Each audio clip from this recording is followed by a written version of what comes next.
Allame Emini rahmetullah teala aleyh 30 yıl zahmet çekmiş. 30 yıl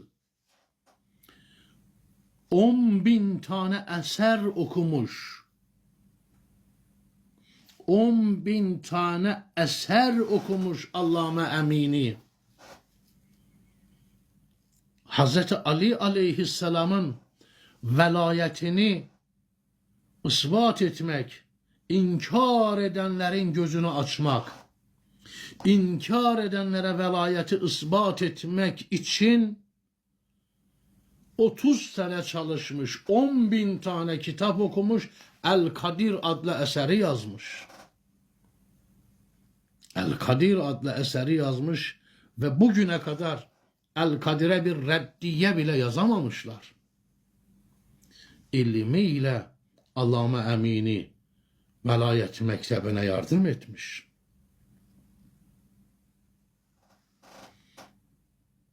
Merhum Hasan Necefi, Cevahirul Kelam'ın sahibi,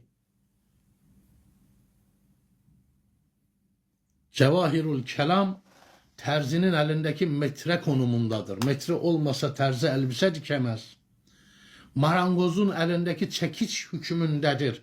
Marangozun elinde çekiç olmasa dolabını yapamaz. Cevahirul Kelam müçtehitlerimizin elinde, terzinin elindeki metre gibi marangozun elindeki çekiç hükmünde gibidir. Böyle bir eser Cevahirul Kelam. Merhum Hasan Necefi oğlunun cenazesi günü evinden geç çıkıyor. Cenaze namazı kılınacak.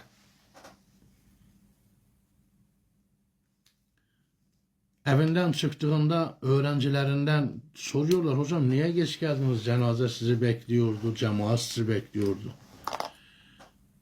Dedi, her gün Ehl-i Beyt'in, Ali Muhammed'in fıkhına dair kendime verdiğim bir söz var. Her gün 20 sayfa yazacağım. O 20 sayfayı yazmadan dışarı çıkamazdım. İmam-ı Zaman'a söz vermişim. Kendime söz vermişim, o 20 sayfayı her gün yazacağım. Evden geç çıkmamın sebebi bu. Oğlunun cenazesinde kitap yazmıştır Hasan Necefi. Bu şekilde bu mektebe hizmet etmiştir Hasan Necefi. Bakın. Kadir-i bayramında oğlu ölüyormuş yiğitlerimizden birisinin, havuzun başında abdest alırken program esnasında haber veriyorlar. Acaba başın sağ olsun, oğlum vefat etti, abdest alırken havuzun başında ayağı kaymış, başı mermere çarpmış, beyin kanaması geçirmiş. Haber getirene diyor ki sessiz olun, kimseye haber vermeyin. Oğlumun cenazesini sessiz bir şekilde götürün, odalardan birisine bırakın. Hazreti Ali'nin Gadiruhum velayet bayram programı bozulmasın. İnsanlar duyarlarsa program iptal olur, bozulur. Bu program bozulmasın. Cenazeyi program bittikten sonra gider kaldırırız. Bu şekilde hizmet etmişler. Ehl-i Beyt programlarını sabote etmeye çalışanlar. Senin efendim hoşuna gitmeyen birisi Ehl-i Beyt adına program yapıyor. Ama program yapan senin hoşuna gitmiyor. Sabota mı edeceksin? Sen neye kızıp neye zarar verdiğinin farkında mısın? Kime kızıp kimlere zarar verdiğinin farkında mısın?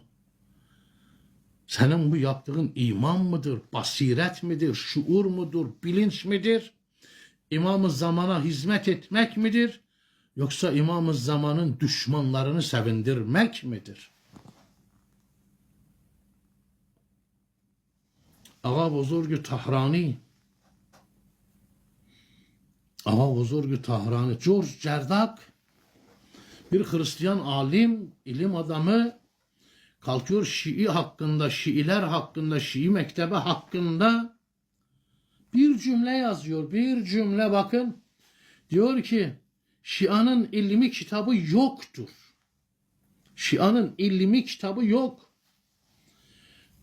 Ağa Bozorg-u Tahrani bir cümle söze karşılık kalkıp kitap yazıyor. Yazdığı bu kitapta 50.000 tane Şii aliminin 50.000 tane Şii aliminin eserini 50.000 eseri tanıtıyor ve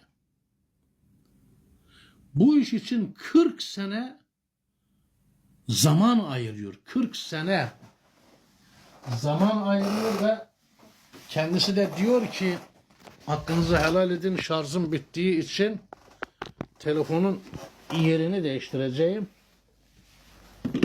Evet.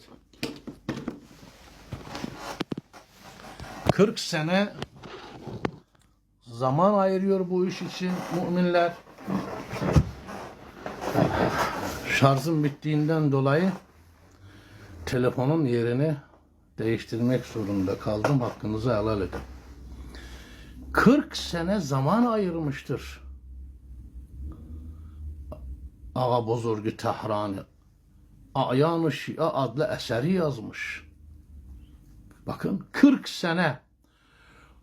Oğlu akşam yemeğine çağırdığı zaman oğluna diyormuş ki oğlum babanın yemek yemeye vakti mi var ki yemeğe zaman ayırsın? 40 sene akşam yemeği yemeden hizmet etmiş Ağa Bozorg-u Tahrani. Bu şekilde bu mektebe hizmet etmişler. Bu şekilde zahmetler çekmişler. Kimisi canıyla, kimisi kalemiyle, ilmiyle, malıyla